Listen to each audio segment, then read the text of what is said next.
बंसी वाले की जय। जय हो राधा रानी सरकार की, लड्डू गोपाल की। ये बैठे हमारे पंचू लड्डू गोपाल जी। जय हो जोत मैया की, जय हो महारानी की, जय हो राधा कृष्ण जी की। और यह हमारा कार्तिक मातम आज है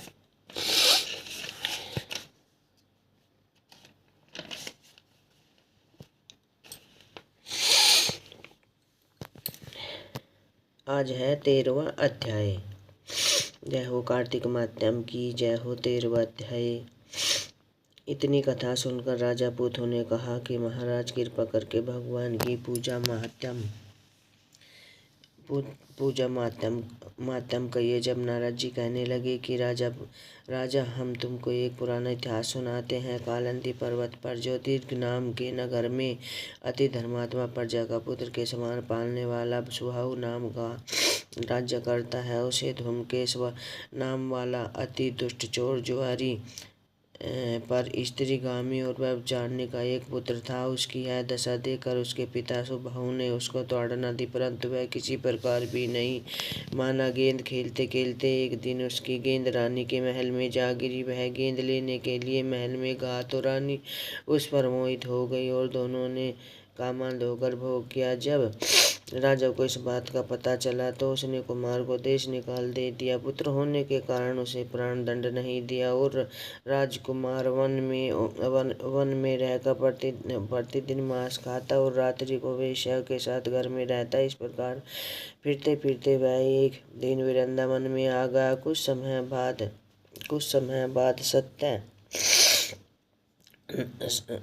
सत्याव्रत नाम वाला एक भगवान विष्णु का भक्त अपना घर छोड़कर कार्तिक मास में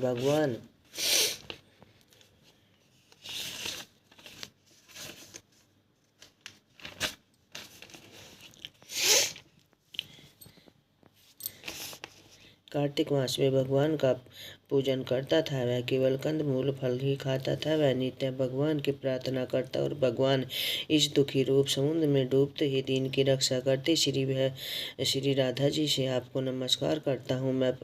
वह प्रेम में मग्न होकर रोने भी लगा। इसी प्रकार नित्य तीर्थ करता देवयोग से एक दिन धूम्रकेश ने ब्राह्मण को यह क्रिया देखी कि जब रात्रि को घर आया तो आकर वेश्या के सामने उसने भी मिट्टी की मूर्ति बनाकर वैसे ही नृत्य के अंत में उस बाती स्वात्य आकर के रात्रि को वेश्या के घर में ही सो गया। देवयोग से राजा के दूत भी उसी समय वहां गए और उसके हाथ से धूम्रकेश को मारा हुआ यमदूत उसे कहा पापी समझकर मारते पकड़कर यमराज ले पाए। उसे देखकर यमराज खड़े हो गए तथा उसने हाथ पकड़ किया और दूतों से कहा कि तुम्हें धिक्कार है। जब तुमसे हमारा यह विष्णु भक्तों को यहाँ पर मत लाओ, धूम्रकेश को यहाँ पर क्यों लाओ? तो उसने हास्य को कार्तिक मास का व्रत वृंदावन में आकर किया है, मगर वह वैकुंठ जाने के लिए योग्य है। जब पुनः धूम्रकेश से बोले यद्यपि तुम अपने कर्म अनुसार पहले नरक के अधिकारी थे, मगर वह वैकुंठ के अधिकारी हो। कार्तिक मास की गई भगवान की पूजा व्रत नहीं की जा सकती। यहाँ पर भगवान शालिग्राम है, वहाँ पर ही गंडकी नदी का सब तीर्थ है। तब धूम्रकेश गंडकी नदी यमराज से पूछने लगे कि भगवान इस नदियों को छोड़कर गंडकी को कैसे प्राप्त है? यमराज कहने लगे कि किसी समय वेदशिरा नामक के ऋषि सब लोगों से हित करने के लिए गंगा तट पर तपस्या करने के लिए रहे थे। रमणीक और तथा उसके तप से इन्हें अत्यंत भयभीत और तपस्या करने का भंग करने में मजुघोषा नाम वाली अप्सरा का भेजा। मजुघोषा मन में कीड़ा करती थी और वह यौवन का रूप प्रदर्शन करके अनेक हाव भाव दिलाने लगी। उसी समय मंजुघोषा ने मुनि के चरण को स्पर्श किया तो वह रोमांच खड़े हुए। उस समय मंजुघोषा ने ऋषि को अपने वश में जानकर उसे गले में भुजाई डाल दी।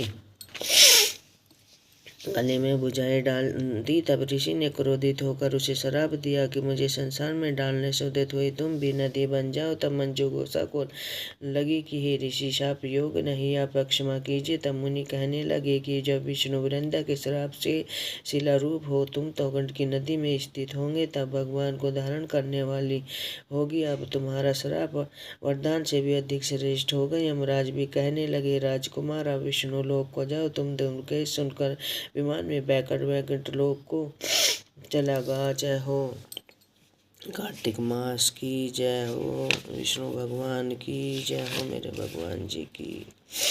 रोजाना एक अध्याय पढ़ते हैं। अध्याय पढ़ते पढ़ते हम बीच में और भी पढ़ देते हैं।